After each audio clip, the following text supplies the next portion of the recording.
Assalamualaikum warahmatullahi wabarakatuh. Saya Dr. Gigi Nasrul. Kali ini kita akan membahas tentang gigi berdesakan atau gigi berjejal atau berantakan, dan bagaimana cara agar kita bisa mencegah gigi berdesakan atau gigi berantakan.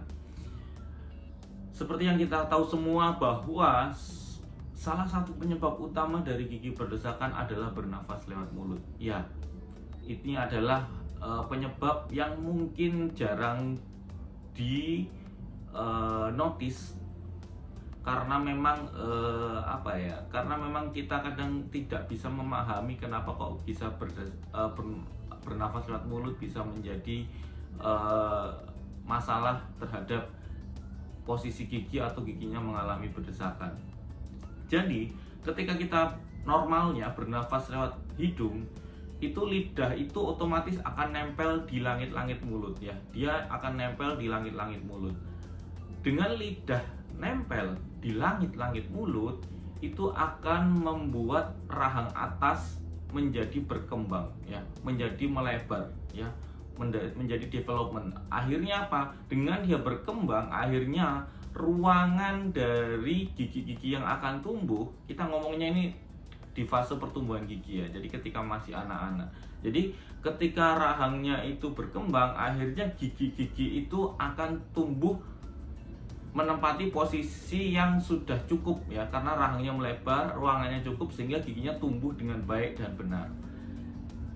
Sedangkan kalau seumpamanya lidahnya jatuh ya, kalau lidahnya jatuh itu akan membuat rahang atasnya itu mengalami konstriksi atau mengalami underdevelop ya, perkembangannya menjadi kurang bagus, menyempit, sehingga ruangan dari gigi atau rahangnya itu akan mengalami penyusutan. Jadi ruangannya akan berkurang. Dengan berkurangnya ruang untuk gigi tumbuh, akhirnya pilihannya antara giginya tumbuhnya berjejal, berantakan, berdesakan, atau dia tumbuhnya akan bagus tapi dia akan cenderung maju ke depan karena ruangannya kurang, dia berdesak-desakan, akhirnya dia cari ruangnya di mana? Di depan.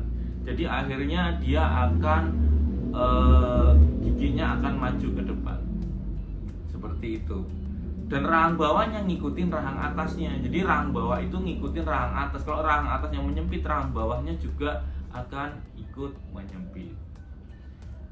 Nah, itu adalah semacam cerita hubungannya antara bernafas lewat mulut dan berdesakan. Sejak kapan bernafas lewat mulut itu terjadi? Ternyata bernafas lewat mulut itu terjadi di 1 tahun pertama dari perkembangan bayi. Jadi dari umur 0 sampai 1 tahun itu adalah fase pemrograman anak itu cara bernafas dan cara menelannya. Tapi kita akan fokus di cara bernafas ya. Jadi 1 tahun pertama itu penting. Jika terjadi kesalahan di 1 tahun ini, maka anak itu akan mengalami mouth breathing atau bernafas lewat mulut. Apa sih yang menyebabkan mouth breathing? Jadi yang menyebabkan mouth breathing itu adalah kesalahan. Yang pertama, kesalahan dalam menyusui. Yang kedua, penggunaan botol susu. Ya, penggunaan botol susu. Dengan kita tahu 2 penyebab ini, maka kita bisa mencegah terjadinya mouth breathing ya. Dengan kita bisa mencegah mouth breathing, kita akan bisa mencegah anak giginya nantinya akan mengalami berdesakan ya. Jadi kita tahu nih runtutnya, kita tahu penyebab utamanya, jadi kita bisa mencegah terjadinya gigi berdesakan, yaitu mouth breathing. Nah, kita harus tahu nih mouth breathing penyebabnya apa aja. Penyebab pertama adalah penggunaan botol susu ya. Kenapa penggunaan botol susu? Karena dengan menggunakan botol susu itu karena tekstur botol susu itu tidak bisa meniru dari payudara dari ibunya. Hal itu membuat otot-otot dari mulut bayi, lidah itu tidak bisa terlatih untuk menyusui dengan alamiah.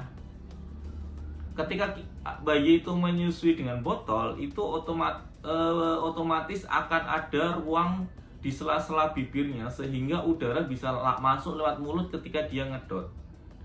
Hal itu akhirnya membuat terjadinya bakat-bakat mouth breathing itu tadi. Jadi sebisa mungkin hindari penggunaan botol dot, langsung menyusui. Memang akan menjadi sulit karena memang sekarang zamannya wanita karir ya, meskipun pakai ASI eksklusif tetap harus dipompa terus dimasukin ke botol dot, dikasihkan ke anaknya. Tapi ya saya nggak bisa menyalahkan ya, tapi memang itu realitanya. Saya harus bilang bahwa inilah realitanya, bahwa sebenarnya kalau kita pengen anak kita giginya nanti bagus, rapi, ruangannya cukup, maka sebisa mungkin hindari penggunaan dot. Ya. Yang kedua, penyebab utamanya adalah salah dalam menyusui. Ya. Jadi tidak pakai dot, menyusui salah, tetap akan bisa mengalami mouth breathing anaknya. Jadi gimana sih cara menyusui yang benar? Jadi menyusui yang benar itu